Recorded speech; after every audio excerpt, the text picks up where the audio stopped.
দর্শক, মঙ্গলবার রাতিয়া পটিয়ার মধ্যে পুলিশ এবং ছাত্র আলোর ঘটনার মধ্যে আমরা দেখিলাম গত আজ সারাদিনেই পটিয়ার মধ্যে তো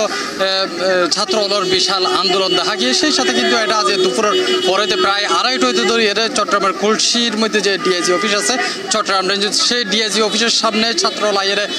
এটা জরুরি এবং ডিআইজি অফিসের সামনে ডিআইজি অফিসার হতা হইবার লাই তারা চেষ্টা করছিল এবং তিনি হতা হইবার নয় যেহেতু জানিতে পারি ছাত্র আলোরই মূলত ভিতরে যাইতে হলে এই দাবি এই হত্যাকাণ্ড তারা নমানিয়ে তারা হয়ে যায় অবশ্যই ডিআইজি অফিসার তো নিচে নাম পড়িবে তারা হতা হইবার বলি তারপরে কিন্তু এই ছাত্র হলে সে ভিতরে নুড়ুকে তারা রাস্তার মধ্যে এসে এবং রাস্তার মধ্যে বর্তমানে অবরোধ করে রেখে এই জায়গান বৈষম্য বিরোধী ছাত্র আন্দোলনের নেতাকর্মী সহ অন্যান্য সাধারণ শিক্ষার্থীও এটা দেখা যায় তারা বিভিন্ন জায়গায় এই অবরোধ এবার ডাক দিয়ে মূলত গতকালিয়া যে মঙ্গলবার পটিয়া থানার মধ্যে ছাত্র এবং পুলিশের মধ্যকার যে ঝামেলা সৃষ্টি হলো কোথায় একজন ছাত্রলীগের একজন নেতারা তারা পুলিশের হাতে ধরা দিল তারপরে তার বিরুদ্ধে মামলা ন তাহার কারণে সেই পটিয়া থানার ওসি তারা গ্রেপ্তার না করে এইবারে কেন্দ্র করে বড় হট্টগোল সৃষ্টি হয় তারপরে দেখা যায় যে আসলে ছাত্র এবং পুলিশ সকলের মধ্যে তার মধ্যকার খুব ধাওয়া পাল্টা দেওয়া হয় এবং পরবর্তীতে আরা জিয়া জানিতে পারি প্রায় 15 থেকে 20 জনের মতো ছাত্র নেতা আহত হয়ে বলি আরা উনিত পারি এবং পুলিশের পক্ষ থেকে 7 জন আহত হয়ে বলি এই ধরনের তথ্য আরা পাই এবং তার প্রেক্ষিতে আজ বুধবার সকাল হইতেই সেই পটিয়া থানার সামনে প্রচণ্ড পরিমাণ শহর হইতে ধরি বিভিন্ন জায়গা তো আয়ের ওই পটিয়া থানার মধ্যে জড়ো হয় এবং চট্টগ্রাম কক্সবাজার মহাসড়ক অবরোধ করে এটা এনসিপি যুব শক্তি এবং একই সাথে গণতান্ত্রিক ছাত্র সংসদের নেতাকর্মী হলো এই জায়গার মধ্যে জড়ো হয় পটিয়া থানার মধ্যে এবং স্থানীয় যে সকল ছাত্র ছাত্রী সকল আছে এবং বৈষম্য বিরোধী ছাত্র আছে ইতরও ওই জায়গার মধ্যে জড়ো হয় তারপরেই আমরা দুপুর গড়াইতেই আমরা যে জানিতে পারি এই কুলসি থানার মধ্যে ছাত্র আইতে শুরু করে কুলসি চট্টগ্রাম রেঞ্জর যে ডিআইজি অফিস আছে সেই ডিআইজি অফিসের সামনে আইতে শুরু করে এবং একে প্রায় 100-200 মতো স্টুডেন্ট আইরে তারা হত হইবার চেষ্টা করে আমরা এখানে কথা বলার জন্য অপেক্ষা করছি এখন আপনার উত্তরটা হওয়া উচিত যে আমরা কথা বলার জন্য ডিআইজি স্যার কথা বলার জন্য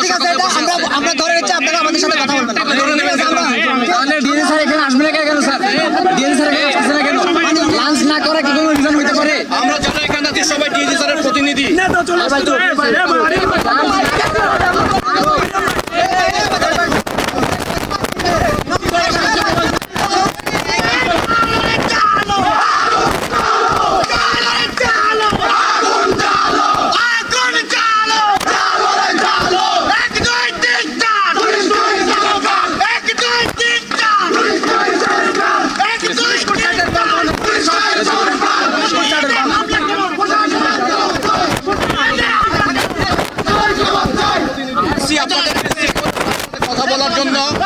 আমরা গ্রাউন্ড করে রাখছি কথা বলার জন্য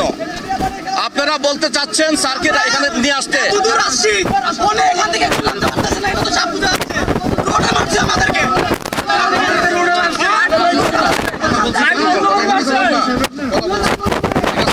এসে অর্থাৎ জিসিমুরিতুদুরি অ্যান্ড কুলসি থানা পর্যন্ত যে জ্যাম ইয়ান স্পষ্ট বোঝা গেল একই সাথে অপর প্রান্তে অর্থাৎ এক এখান হইতে ইয়ার পরে এই জায়গানো অবরোধ এন্ডও উগা লম্বা জ্যাম আর সুগত পরে এন্ডি ছাত্র নেতা ব্রিফিং করার তারা হত হইবার চেষ্টা করছে আমি জাতীয় নাগরিক পার্টি চট্টগ্রামের একজন সংগঠক গতকালকে পটিয়াতে আমাদের বৈষম্য বিরোধী ছাত্র আন্দোলনের নেতৃবৃন্দ এবং এনসিপির নেতৃবৃন্দের উপরে বিনা উস্কানিতে যে ন্যাক্কারজনক হামলা হয়েছে উসি এবং এসপির প্রত্যক্ষ মদদে তার বিষয়ে আমরা আজকে ডিআইজি মহোদয়ের সাথে কথা বলার জন্য আসছিলাম এবং আমরা কথা বলার আগে ওনাকে ফোন করে আসছিলাম যে আমরা 4 দফা দাবি নিয়ে আপনার সাথে কথা বলতে আসছি উনি আমাদেরকে বলছে ঠিক আছে ইউ আর ওয়েলকাম আমরা আসলাম আসার পর আমরা এখানে 1 ঘন্টা ধরে আমরা অপেক্ষা করার পরে ওনার সাথে আমরা কথা বলতে পারি নাই তো আমরা এটা খুবই প্যাথেটিক এখন আমাদের সিদ্ধান্ত হলো আমরা এখন ধরে নিলাম যে ডিআইজি উনি আমাদের সাথে কথা বলবেন না উনি ডিরেক্টলি বলে দিয়েছেন উনি আমাদের সাথে এখানে এসে কথা বলবেন না আমরা এত দূর থেকে ডিআইজি অফিসে এসে আমরা ওনার সাথে কথা বলতে পারি নাই এখন আমরা পরবর্তী সিদ্ধান্তগুলো আমরা আমাদের কর্মসূচি আমরা নিব। এটা হলো আমাদের বিষয়। এই মুহূর্তে কি করবেন একটু যদি বলেন? এই মুহূর্তে আমরা সবার সাথে কথাবার্তা বলে আমরা পরবর্তী সিদ্ধান্ত আপনাদেরকে জানিয়ে দেব। কঠোর সিদ্ধান্ত।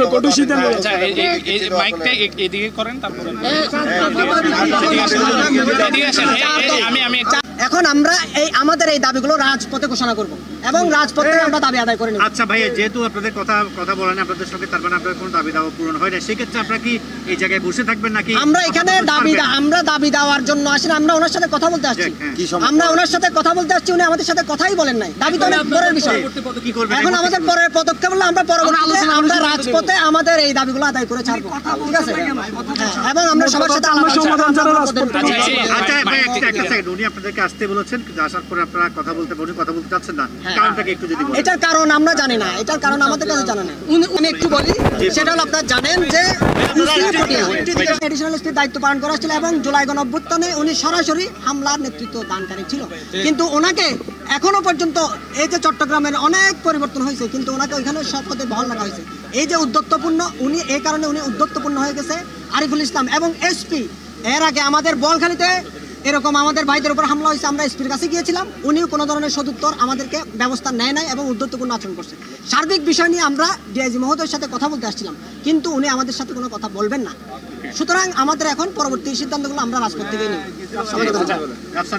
আচ্ছা আমি বলি যে আমাদের আজকের এখানে দাবি দেওয়া ছিল যে আমরা ওপেন প্ল্যাটফর্মে এখানে আমাদের যতজন জনপ্রতিনিধি আছে সাংবাদিকের সামনে, কারণ এখানে আমরা চাই নাই যে ক্লোজ ডোরে কোনো আলাপ দিতে। হ্যাঁ, প্রত্যেকবার দেখা যায় যে কি আমাদেরকে একটা আলাপের বৈঠকে বসানো হয় এবং বসায় একটা মানে ওই জজ কোর্ট হাইকোর্ট দেখায় দেওয়া হয়, কিন্তু এটা ওপেন প্ল্যাটফর্মে দিলে তারা হচ্ছে সাংবাদিক বা অন্যান্য মানুষের কাছে একটা দায়বদ্ধতার জায়গায় চলে আসবে। তো এই কারণে আমরা চাইছিলাম যে আজকে আমরা এখানে কিন্তু হিউজ গ্যাদারিং করি নাই, আমাদের ম্যাক্সিমাম সহযোদ্ধারা হচ্ছে পটিয়াতে অবস্থান করতেছে, ওখানে পটিয়া ব্লকেট চলতেছে। তো আমরা চট্টগ্রাম মহানগরের থেকে যারা রিপ্রেজেন্টেটিভ ছিলাম আমরা সবাই আসছি যে ডিআইজি মহোদয় গতকালকে থেকে এই পর্যন্ত কী ধরনের স্টেপগুলো নিছে, আমরা আসলে কোনো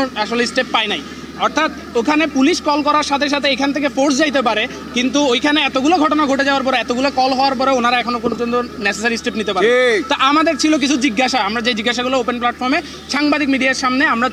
জানতে চাইছি, কিন্তু ওনারা বারবার প্রায় 1 ঘন্টা ধরে আমাদের সাথে বিভিন্ন ডিপ্রাইভিং কথাবার্তা বলে আমাদেরকে ভিতরে নেওয়ার চেষ্টা করছে এবং ভিতরে নেওয়ার চেষ্টা করছে। আমরা সেই জায়গাটাতে হচ্ছে তাদের সাথে সম্মত হই নাই। এখন আমাদের দাবি হচ্ছে মানে আমরাও চাইলে কিন্তু আবার কঠোর কর্মসূচির দিকে যাইতে পারে, যেমন চট্টগ্রাম ব্লকেট বা মহাসড়ক ব্লকেট, কিন্তু আমরা ওই ধরনের কর্মসূচিতে যাওয়ার আগে আমরা চাইছিলাম যে আমাদের যে পুলিশ প্রশাসন এখন তারা যে পুলিশ লীগের মতো আচরণ করতেছে, তা আমরা চাইছিলাম এই পুলিশ প্রশাসনের সর্বোচ্চ প্রশাসনকে আমরা বিষয়গুলো অবগত করি এবং তাদের দিকে আমরা একটু আস্থার জায়গা রাখি, কিন্তু আমার মনে হয় না ওনারা আমাদের আস্থাগুলো পরিপূর্ণ করতে পারছে। তো এই কারণে এখন আমরা হয়তোবা এই নেক্সট স্টেপে আমরা হয়তোবা ওই ব্লকেট বা অন্য কোনো কর্মসূচি নেওয়ার চেষ্টা করতে পারি। দাবি দফা এগুলো হচ্ছে আমরা মূলত এখন উত্থাপন করবো না, আমাদের এখানে মেইন কাজ ছিল যে তার কাছে জিজ্ঞাসা, যে আমরা জিজ্ঞাসা করতে চাইছিলাম একটু। ওকে, থ্যাংক ইউ। ওকে, ঠিক আছে। ডিআইজি কে আমরা আসার আগে কল করেছিলাম, ডিআইজি কল করার পরবর্তীতে ডিআইজি আমাদের সাথে দেখা করতে চেয়েছেন কি খুলশী থানা তিয়ার পরে ওনারা এরা রাস্তা অবরোধ করছেন। এই যে রাস্তা অবরোধ কি কারণে করছেন এবং এই যে কর্মসূচি ওনারা হতক্ষণ বিনিয়োগ তাইব আসলে এটা মেইন বিষয় দিয়ে আমরা যখন আজির হাসে গিয়েছিলাম তখন ওনারা হইতে আর যে দাবি দেওয়া আছে এবং আর বাইরে হালিয়া আহত করা এবং অনেকে হাসপাতালে ভর্তি আছে, যার কারণে আর ওনার হাসে কিছু দাবি দেওয়া লই এটা ছিলাম। আর এমনকি আজি সব ওনারা হতা নহন পর্যন্ত ওনারা রাস্তা অবরোধ করে রাখবেন বেশি কেন লেখি যতক্ষণ পর্যন্ত আমরা সুস্থ যে দাবি দেওয়া আর আদায় নেব ততক্ষণ পর্যন্ত আমরা এই রাস্তাতে অবস্থান করি, কিন্তু আমরা ছেড়ে দিচ্ছি। খুলশী থানার সামনে এখন ছাত্র এরা অবস্থান রয়ে একেবারে মেন রোডের মধ্যে তারা ছাত্র অকল আছে, তারা যে সকল দাবি দেওয়া সুষ্ঠু বিচারের এখন তারা দাবি জানায় এই অবশ্যই ও খুব দ্রুত সময়ের মধ্যে যাতে